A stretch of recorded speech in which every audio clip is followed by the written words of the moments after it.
Estamos aqui mais uma vez, nesse momento, para falarmos um pouco, refletirmos um pouco acerca de vocação.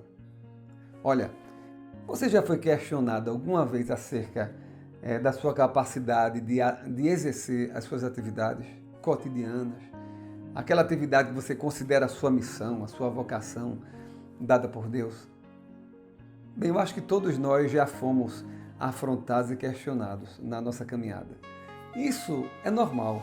O próprio apóstolo Paulo, esse grande homem de Deus, que praticamente mudou a história da humanidade com o exercício da sua vocação, do seu chamado, ele foi questionado.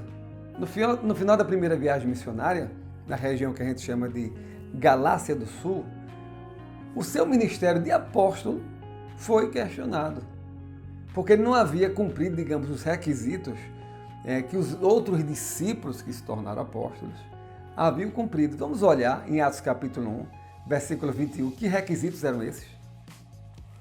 Segundo Atos 1, verso 21, quando escolheu-se substituto para Judas Iscariotes, dizia: é necessário, pois, que dos homens que nos acompanharam todo o tempo que o seu Jesus andou entre nós, começando no batismo de João até o dia em que dentre nós foi levado às alturas, um destes se torne testemunha conosco da sua ressurreição. Olha, então, Paulo não estava lá. É evidente. Paulo só se converteu alguns capítulos mais à frente, no caminho de Damasco. Logo, algumas pessoas haviam questionado o ministério de Paulo, dizendo que ele não era um apóstolo. Mas Paulo, mesmo assim, continuou a fazer o trabalho, continuou a exercer o seu ministério com dedicação, convicto do seu chamado, convicto da sua vocação, convicto de que Deus havia chamado ele para exatamente o que ele estava exercendo.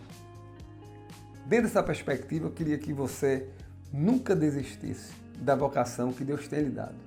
Não importa se seja uma vocação sacerdotal, uma vocação na área secular, para exercer uma profissão. Não importa. O que importa é que você não pode desistir e deixar que prevaleça aquilo que as pessoas falam acerca do seu chamado. Em Filipenses capítulo 1, versículo 12, eu menciono isso várias vezes. O próprio apóstolo Paulo, escrevendo acerca das dificuldades que ele passou, ele disse uma coisa bem interessante. Vamos lá, Filipenses capítulo 1, versículo 12.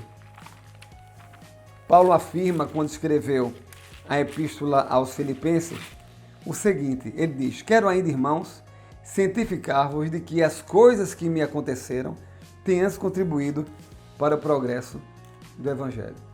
Paulo não parava, não iria se entristecer com aquilo que aconteceu com ele, o que estava acontecendo. Não, ele entendia que tudo aquilo aconteceu para o progresso do Evangelho. Por isso que Paulo não parava. Logo, nesse momento, eu queria que nós pudéssemos entender que a vocação que Deus nos deu, que está sendo regada pela oração, pela leitura da palavra, ela deve ser abraçada como a sua missão aqui, estabelecida e proporcionada por Deus. Olha, não desista. Não importa o que as pessoas falem acerca da sua vocação. Em Deus e oração prossiga, porque tem muitas coisas que nós fazemos hoje que não sabemos nem para que estamos fazendo, mas lá no futuro, lá na frente, certamente, Deus vai mostrar para nós que o plano dele era exatamente que nós pudéssemos exercer a vocação que ele tem colocado no nosso coração, na nossa vida. E você vai poder dizer que toda essa sua história, talvez com um pouco de contestação, ela serviu unicamente para lhe ensinar, para lhe dar experiência. E o principal de tudo que você fez, e vai notar, é que tudo contribuiu para o progresso do Evangelho, para o progresso da manifestação do Evangelho de Deus a partir da sua vida. Jesus, quando falou no Sermão do Monte, lá ele disse de uma maneira muito clara que as boas obras que nós iríamos fazer, iriam glorificar o Pai que está nos céus.